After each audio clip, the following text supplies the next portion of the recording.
আওয়ামী লীগের এই কঠিন সময়ে শেখ হাসিনা দেশে ফেরার বার্তা দিচ্ছেন কেন?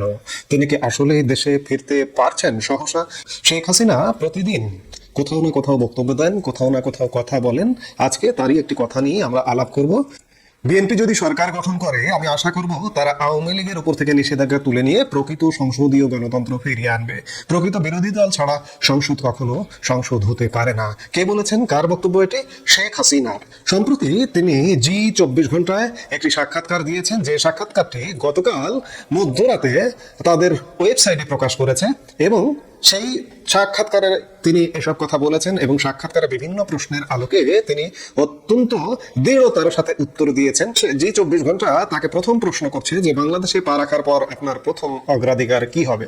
হঠাৎ করে বাংলাদেশে পা রাখার, ভারতীয় গণমাধ্যম পা রাখার প্রশ্ন কেন করছে? শেখ হাসিনা এই প্রশ্নের উত্তরে বলছেন, আমার প্রথম এবং সর্বোচ্চ অগ্রাধিকার হবে সংবিধান সম্মত শাসন ব্যবস্থা ও আইনের শাসন পুনঃপ্রতিষ্ঠা। গত কয়েক মাস ধরে বাংলাদেশ কার্যত আইনের বাইরে চলছে।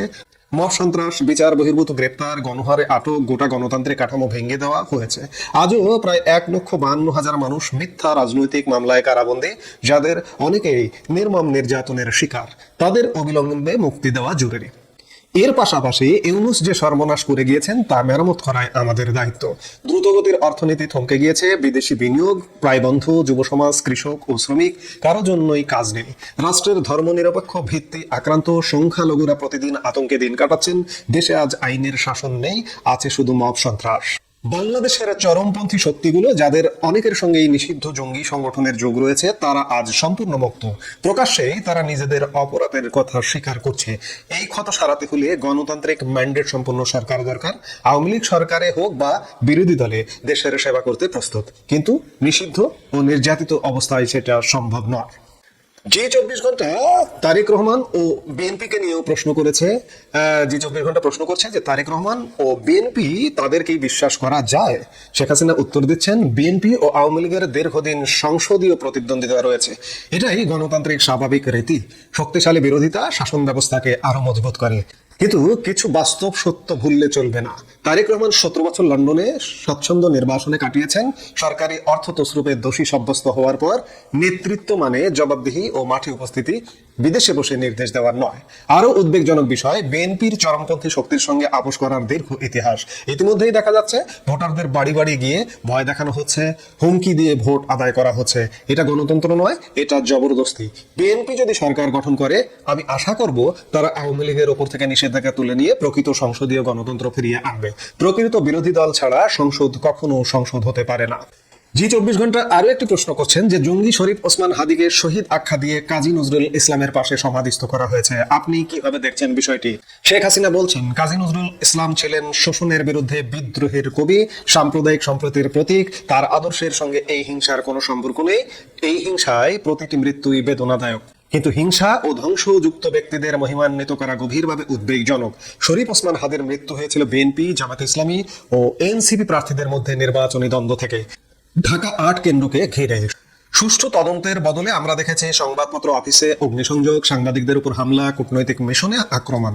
সবচেয়ে ভয়াবহ বিষয়, মত প্রকাশের স্বাধীনতার উপর এই সরাসরি আঘাত। আমাদের আমলে সাংবাদিকরা ভয় ছাড়াই লিখেছেন, বিরোধিতাকে স্বাগত জানানো হয়েছে, কারণ সেটাই গণতন্ত্রের চিহ্ন। আজ যিনি কোনো নির্বাচনী ম্যান্ডেট ছাড়াই ক্ষমতায় এসেছেন, যার উত্থান রক্তপাত ও অগ্নিসংযোগের মাধ্যমে, তার কাছ থেকে হিংসার প্রশংসা অস্বাভাবিক নয়। জি 24 ঘন্টা প্রশ্ন করছেন, ভারতের বিদেশমন্ত্রী এস জয়শঙ্কর খালেদা জিয়ার শেষকৃত্যে উপস্থিত ছিলেন। বিএনপি ভারত সম্পর্ককে কিভাবে দেখছেন? শেখ হাসিনা বলছেন, এটি কূটনৈতিক সৌজন্য। খালেদা জিয়া একজন প্রাক্তন প্রধানমন্ত্রী, তার রাজনৈতিক ভূমিকা অস্বীকার করা যায় না। আমি তার পরিবার ও সমর্থকদের প্রতি সমবেদনা জানাই। তবে ভারতের মূল স্বার্থ অপরিবর্তিত, বাংলাদেশে স্থিতিশীল ও বিশ্বাসযোগ্য অংশীদার থাকা। যে দেশ সংখ্যালঘুদের সুরক্ষা দেবে, আন্তর্জাতিক অঙ্গীকার মানবে এবং আঞ্চলিক সহযোগিতা বজায় রাখবে। আজকের পরিস্থিতি, যেখানে চরমপন্থী সংখ্যালঘু সাংবাদিক ও কূটনৈতিক প্রতিষ্ঠানে হামলা চালাচ্ছে, কোনো দেশেরই স্বার্থে নয়। ভারত বাংলাদেশ সম্পর্ক বহু দশকের বিশ্বাস ও সহযোগিতার ফল। আমি নিশ্চিত একদিন সেই স্বাভাবিক অংশীদারিত্ব আবার ফিরে আসবে। জি 24 ঘন্টার আরো একটি প্রশ্ন, দল পুনর্গঠনের পরিকল্পনা কি? নতুন প্রজন্মের ভূমিকা কোথায়? শেখ হাসিনা উত্তর দিচ্ছেন, আওয়ামী লীগ কোনো পরিবারের সম্পত্তি নয়, এটি লক্ষ লক্ষ বাংলাদেশের দল, যারা 1971-এর আদর্শে বিশ্বাস করেন। গ্রাম থেকে শহর, দল সর্বত্র প্রথিত। এই সংকট আমাদের দেখিয়েছে কোথায় পরিবর্তন প্রয়োজন। নতুন প্রজন্মের কণ্ঠস্বর, ডিজিটাল যুগ বোঝা নেতৃত্ব সবই জরুরি। তরুণদের দাবি একেবারেই যুক্তিসঙ্গত, আমরা তা গুরুত্ব দিয়েই শুনছি। তবে দল নিষিদ্ধ অবস্থায় হাজার হাজার কর্মী কারাগারে, সদস্য হওয়ায় যেখানে অপরাধ, সেখানে প্রকৃত পুনর্গঠন সম্ভব নয়। জি 24 ঘন্টার শেষ প্রশ্ন, গত এক বছর কিভাবে কাটালেন? দলের সঙ্গে যোগাযোগ কি আপনাকে শক্তি দেয়? শেখ হাসিনা বলছেন, দূর থেকে দেখছে আমরা যা গড়ে তুলেছিলাম সব ভেঙে দেওয়া হচ্ছে। অর্থনীতি, সম্প্রীতি, প্রাতিষ্ঠানিক স্থিতিশীলতা সবই যন্ত্রণা হয়েছে।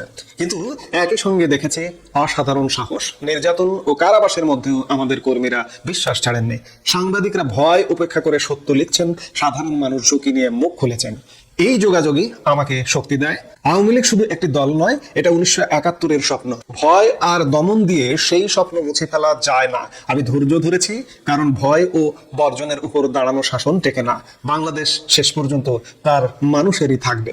শেখ হাসিনা সর্বশেষ কথাটি বললেন, বাংলাদেশ শেষ পর্যন্ত তার মানুষেরই থাকবে, অর্থাৎ বাংলাদেশ হারবে না। এবং শেখ হাসিনা বিএনপিকে নিয়ে একটা কথা বলেছেন যে বিএনপি ক্ষমতায় আসে নিশ্চয়ই আওয়ামী লীগের উপর নিষেধাজ্ঞা তুলে দেবে এবং একটি শক্তিশালী কার্যকর বিরোধী দল আসবে। কখন আসবে সেটি শেখ হাসিনাও কি মেনে নিয়েছেন যে এই সামনে নির্বাচনটা হয়ে বিএনপি ক্ষমতায় আসছে এমনটা? এবং শেখ হাসিনা এমন কথা কেন বলছেন?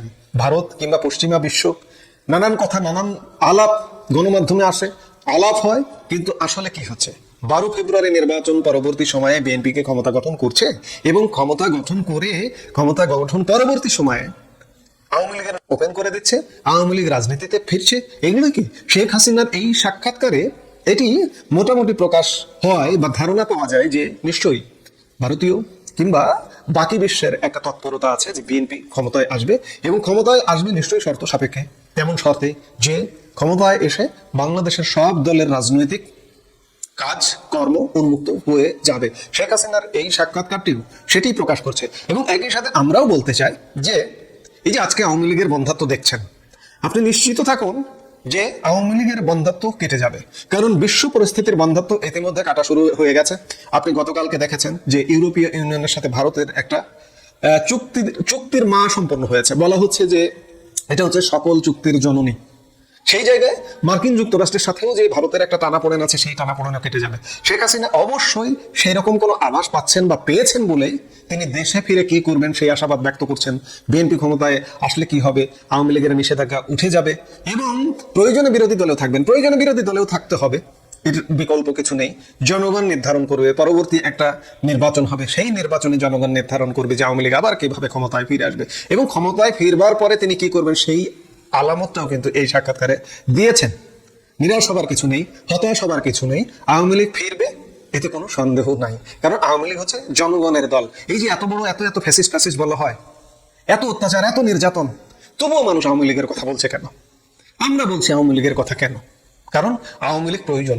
আওয়ামী লীগ এই দেশের মাটি মানুষের সাথে জড়িয়ে থাকা রাজনৈতিক দল। অন্যায় অপকর্মের কথা বলবেন? যদি অন্যায় অপকর্মের কথা বলেন তাহলে বাংলাদেশের কোনো রাজনৈতিক দল থাকবে না। কারণ অপকর্ম, দুর্বৃত্তরা সব রাজনৈতিক দলে ঢুকে বসে থাকে ক্ষমতায় যখন থাকে। আওয়ামী লীগ দীর্ঘদিন ক্ষমতায় ছিল, সেখানেও দুর্বৃত্ত ঢুকে বসেছিল। নিশ্চয়ই আগামীতে দুর্বৃত্তদের ব্যাপারেও সঠিক সিদ্ধান্ত নেবেন শেখ হাসিনা। আমরা সেই